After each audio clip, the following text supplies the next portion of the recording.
দর্শক, আমি এই মুহূর্তে যে স্থানটির মধ্যে দাঁড়িয়ে আছি এটা হলো বান্দরবানের পাসপোর্ট অফিস সংলগ্ন বালাঘাটা ক্যান্টনমেন্ট ব্রিগেড এলাকা। প্রতিনিয়ত হচ্ছে এই এলাকার মানুষজন হচ্ছে ভোগান্তিতে শিকার হচ্ছে। সামান্য বৃষ্টি হলে প্রচুর পানি জমে যায়। কালকে হচ্ছে অলরেডি এখানে এক বুক পানি হচ্ছে হয়ে গিয়েছিল।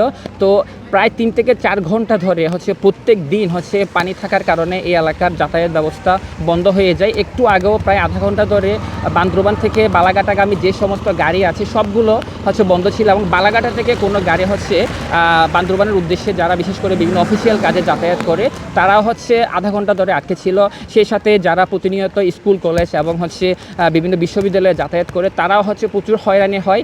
তো বলতে গেলে এক ধরনের হচ্ছে ভোগান্তিতে পড়ে প্রত্যেক বছর বান্দরবান বালাঘাটা ব্রিগেড এলাকার মানুষজন। তো যারা স্থানীয় লোকজন আছে আমি একটু আগে তাদের সাথে কথা বলেছি, তারা জানিয়েছে এখানে যে ড্রেনের ব্যবস্থাটা আছে এটা যদি আরেকটু প্রশস্ত করে এবং যে ড্রেনটা দিয়ে পানি হয়তো চলাচল করে সেগুলো যদি আরেকটু সুন্দর করে পরিষ্কার করে দেওয়া হয় তাহলে যে রাস্তার পানিগুলো জমে থাকতেছে সেগুলো হচ্ছে দ্রুত হচ্ছে চলে যাবে।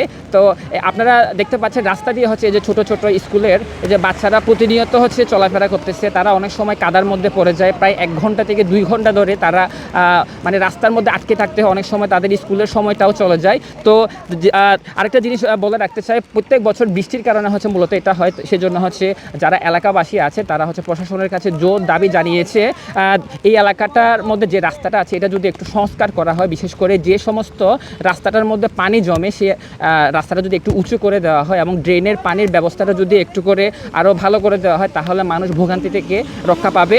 আর আরেকটা জিনিস আপডেট দিয়ে রাখতে চাই, এই রাস্তায় হচ্ছে দুর্ভোগের কারণে হচ্ছে অনেক সময় বিভিন্ন মুমূর্ষু রোগী যারা হচ্ছে সদর হাসপাতালে যাতায়াত করে তারা অনেক সময় অনেক ভোগান্তির মধ্যে পড়ে। অনেক সময় রাস্তার মধ্যে রোগীরা মারাও যায় কারণ পানি জমে থাকার কারণে। তো প্রশাসনের কাছে সকলের একটাই দাবি, দ্রুত এই এলাকার রাস্তাটা সংস্কার করা হোক এবং হচ্ছে যাতে এই এলাকার মধ্যে যে সমস্ত মানুষজন প্রতিনিয়ত চলাফেরা করে তারা যাতে ভোগান্তি থেকে হচ্ছে মুক্ত পায়। দর্শক, বান্দরবানের পাসপোর্ট অফিস সংলগ্ন ক্যান্টনমেন্ট এরিয়া থেকে এটা ছিল আজকের বান্দরবানের আমার কাছে সর্বশেষ তথ্য। রিমন পালি, কালের কণ্ঠ, বান্দরবান।